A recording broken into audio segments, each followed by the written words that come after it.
Money, money, money. Money makes the world go round, and there's lots of it. In 2013, there were 10 trillion US dollars floating around the planet, and that's the US alone. Include all the other currencies in the world, and it jumps to hundreds of trillions. But what is money, really?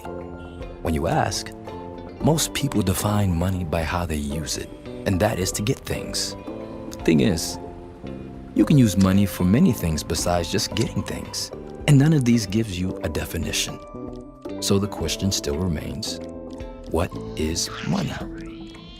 To answer the question, let's imagine a simple economy where everybody works at something different. At the end of the day, we have the fruits of our labor, but we can't live by bread or fish alone, and so at the beginning of each new day, we trade. This is economic exchange, and it's critical for quality of life, even survival. But be careful here.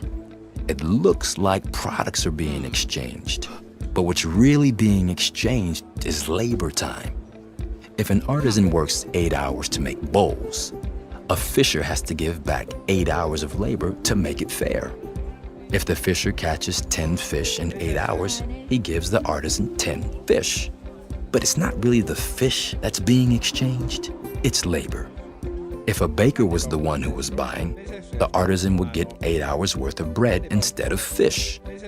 8 hours of the artisan's labor equals 8 hours of the fisher's time, or the baker's time. Exchanging labor in the form of products is called barter, and it's great, but very limiting. For it to work, each participant in the exchange has to want what the other offers. Otherwise, the market grinds to a stop. But enter money. Money was invented to make it easier to exchange labor time by putting labor into abstract form. Money is great because money makes exchange simple and easy. With money, you can trade with anybody, anywhere, anytime, and that's important because with money, we have transformed our small world of local exchange into a giant world of global exchange.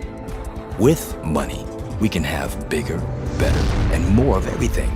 Without money, the world we live in today would simply not be possible. But as great as money is, there is one major problem with it, and that's how easy it is to accumulate. Remember, a product equals somebody's labor time. If we buy handicrafts from a street vendor and put these in our homes, we are accumulating labor in the form of handicrafts, which is fine because there are limits on how much we can accumulate in this fashion. However, with money, there are no limits. When money is the medium, you can accumulate trillions of labor hours with no trouble at all. And that's a problem because when people start to accumulate, they find it's never enough. The reason why is because money is power. You can buy products with money, but with money, you can also buy other people's labor. In fact, with money, you can make others do just about anything you want. And that makes you a very powerful person. And power is the most addictive drug on the planet. And once you're hooked, it's never enough. The more you have, the more you want. And that's a problem. Because while you can easily overdose on heroin or whatever, you can't ever OD on money. And while you might think addiction to money is not a bad thing, oh, my friend, it is. It is a problem for the addicts and their families because the addiction is all-consuming. It's also a problem for the entire world because the addict will do anything to feed their need.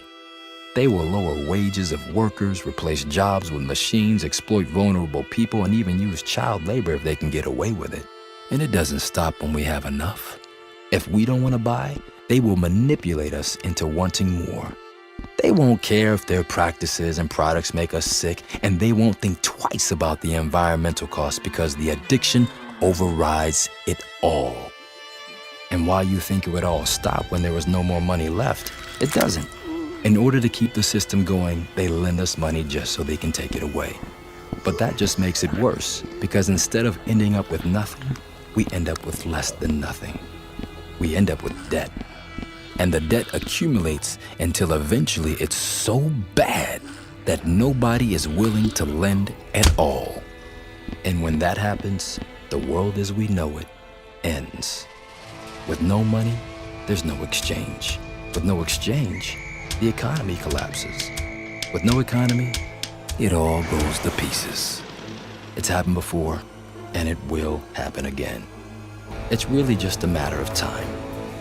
Even as we speak, the 62 richest people on the planet have more money than 3 billion people combined, and it's getting worse fast. It simply can't go on for much longer.